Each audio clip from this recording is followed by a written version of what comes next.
నా 37 సంవత్సరాల 3 నెలల 15 రోజుల నా పోలీస్ సర్వీస్లో ఎస్ఐ నుండి ఎస్పీ వరకు నాకు ఈ రోజు వరకు వార్నింగ్ మెమో లేదు.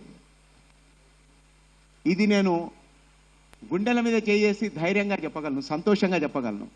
పోలీస్ డిపార్ట్మెంట్లో సహజంగా జరిగేవే పనిష్మెంట్లు, కానీ నాకు ఈ రోజు వరకు వార్నింగ్ మెమో లేదు.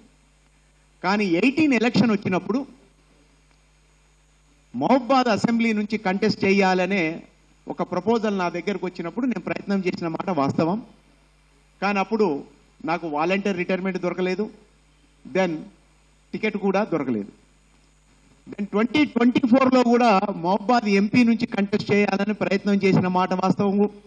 కానీ అప్పుడు నాకు వాలంటీర్ రిటైర్మెంట్ దొరకలేదు, టికెట్ దొరకలేదు. అయితే చాలామంది మా అధికారులు కానీ మా సహోదరుల పోలీసులు కానీ మిత్రులు పొలిటీషియన్స్ చాలామంది అడుగుతున్న విషయం ఏంటంటే, ఎప్పుడు రాజకీయాల్లోకి వస్తావు, ఏ పార్టీలోకి వస్తావు?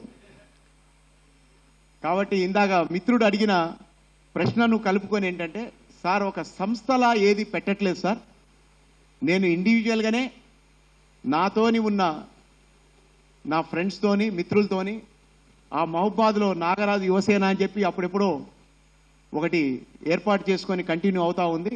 దాని ఆధ్వర్యంలో ఈ గాంజాని తీస్తాం.